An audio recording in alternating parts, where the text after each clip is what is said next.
Hi, it's Mark Gelfo. It is Thursday afternoon at Bldg. Have you ever gotten on a plane and when they're taking off, they announce where the flight is going and that's not where you wanted to go? Well, neither have I, but this is the closest thing I came to that. I thought I was coming to a session on commissioning of the building envelope, but apparently I can't read and ended up sitting on a session about green schools. So when they made the announcement, I decided just to stay and listen to the presentation on green schools, because I already know a little bit about building envelope commissioning anyway.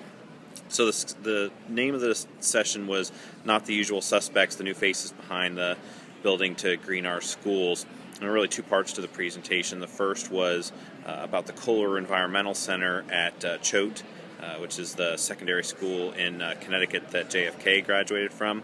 So Mr. Kohler of Kohler Plumbing was the benefactor and donated the money for this very awesome LEED Platinum environmental center at Choate. It's basically a case study. They use biodiesel boilers, captured rainwater. They have energy monitors, big LCD displays in all the common areas and all the rooms that show how much energy the spaces are using.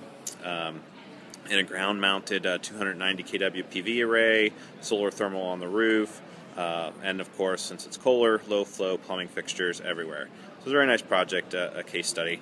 And then the rest of the presentation started as really a panel discussion from three unusual partners for green schools, an administrator, somebody representing the International Trade Association of Manufacturers, and someone from Interface. And is all sponsored by the Center for Green Schools.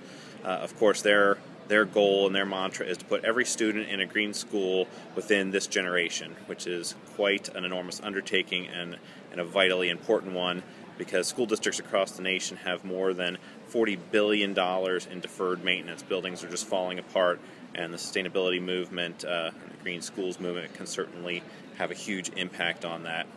The Center for Green Schools tries to live at the intersection of buildings, community, and curriculum, where LEED just addresses the schools and the built environment themselves. The Center for Green Schools really tries to address all three of those aspects of green schools: the building, the community, and the curriculum itself.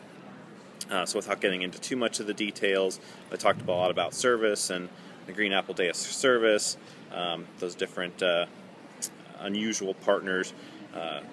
Really talked about how they each contribute towards sustainability, energy conservation. The administrator talked about energy conservation and renewable energy, wanting to live in livable, walkable universities and communities.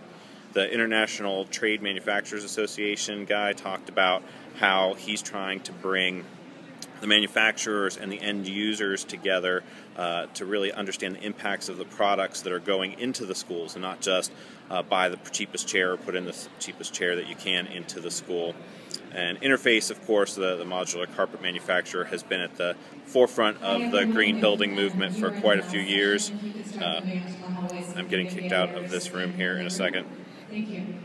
So Interface talked about their goals and their involvement using biomimicry in what they do, trying to get their products off of oil by 2020, which is a huge, amazing a goal, very difficult one. And talked about the community service that they do as well, trying to give back to the community.